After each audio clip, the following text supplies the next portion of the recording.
In the spring, I reported on the declining number of black men enrolling in college, particularly at historically black colleges and universities. Administrators called the trend concerning and in response initiated research and student support programs to understand what's driving the decline and how to increase the numbers. In this update, supported by the Education Writers Association, I went back to Morgan State University to check on the progress there and visited North Carolina A&T to get a look at how their Aggie men's program is garnering success. That's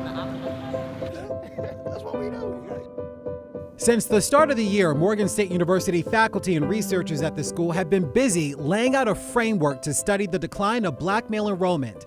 The enrollment story at Morgan State University is twofold. The 2024 academic year welcomed more than 10,500 students. It was a record, and they did it again. 2025 smashed last year's record with nearly 11,500 students. But the school also noted a concerning decline in the enrollment of black men. In the fall of 2024, black men represented 37% of the student body. 2025 was better, the school noting a 9% increase in the number of black male undergraduate students and a 24% increase among graduate students. But the numbers aren't ideal. Morgan State University President Dr. David Wilson formed a task force to investigate and offer solutions to address the decline in black male enrollment. Dr. Michael Sinclair and Dr. Mark Barnes are on that committee. We really are taking a look at it in three distinctly different lenses. First is the admissions and the recruitment. Are we recruiting, are we targeting black men to come to Morgan State University? Second, quite naturally, is how are we supporting them once they get on campus? You know, what sort of activities can we do as an institution to support black male development here at Morgan? Third is graduation, making sure that they succeed and helping them reach their goals and actually walk out that door. We also are taking into account, when do we engage, right? So it's not only how do you engage, but also when. The other 3 points of focus are looking at sort of teaching, also research, and also service. Experts tell WUSA 9 the decline of black male enrollment begins in early education, where young students are met with few black male teachers and may attend schools or live in areas where there are lower expectations for success. Dr. Calvin Hadley is Assistant Provost for Academic Partnerships and Student Engagement. And if we can't solve the mechanism to get the black male back enfranchised, and I say back enfranchised, the reality is the black male has never been centered in the educational system. The educational system in America is a mechanism of stratification. If we are going to place the black male in an opportunity so that he can be in a place of advancement in the educational system, we're going to have to approach that systematically. Addressing the decline is multifaceted. Data shows the decline of black men on campus leads to reduced economic mobility, strained college budgets, a negative impact on family formation, and generational wealth. Dr. Malcolm Drury is an associate professor of sociology and anthropology at Morgan. This is where the grounds for meeting different people within your same, heading in the same direction as you are. When you have a group that's not there, black men, it kind of stifles those type of relationships that begin on a college campus. When we don't see these black men on campus, where does that lead? Where does that lead as far as future relationships, economics? If black men are not in black families, it weakens black families. And if black families are weak, then it weakens black communities.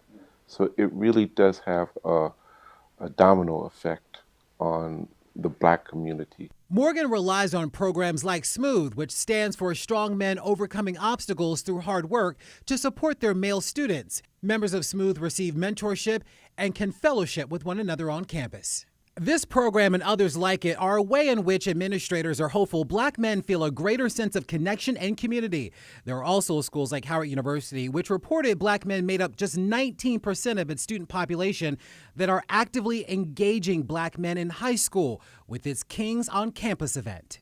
Because the reality is nobody really expected us to be here in these numbers in the first place. And so if we're going to change that, if we're going to rectify that, we have to first start with the minds. More than 100 high school students from around the region and country go through a full day of workshops at the historic college aimed at supporting their social, emotional, and academic work. So we bring these brothers in, we give them, so the day starts off, I start off with a motivational speech. We have the step show. Our brothers come out and do a step show. Fraternities come out and do a step show. We had our Burning of Fears for the big group. And Burning of Fears is a session where we have a mindfulness activity led by our dean of the chapel. He has a PhD. He's a psychologist, but he also has a background in mindfulness.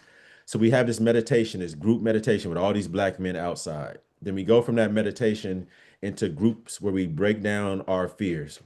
We have to start building that pipeline earlier. So earlier the exposure, the better. On the campus of North Carolina A&T in Greensboro, North Carolina, the school's Aggie Men's program, which stands for Male Empowerment Network, tracks first-year and continuing male students as they work toward graduation, connecting young men with mentors and programming. It's generating rewards for the school. University data noted a decline in its Black male population prior to the start of the program. And when the Aggie Men's program was formed, data shows things began to turn around steadily. Ajan Basu supervises the program. We have gone from building the airplane in the air to now we're be able to make upgrades to that airplane while we're flying.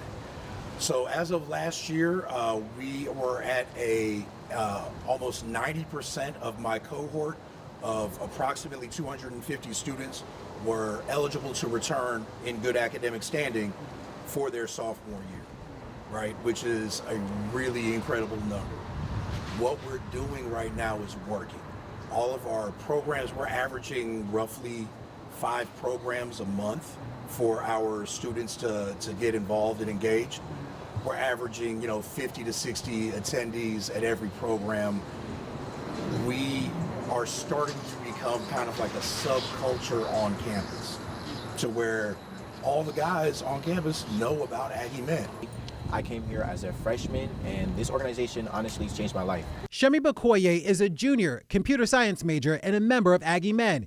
He and Markel Alston are co-presidents. I kind of just put into perspective how much more valuable my education is and what it really means to be a Black man receiving my education. And I think what's making me super passionate about Aggie Men in the same sense is because I've seen the impact that it's had on me, I feel like it's my duty as a student to pay that back forward. Larry Miller, WUSA 9.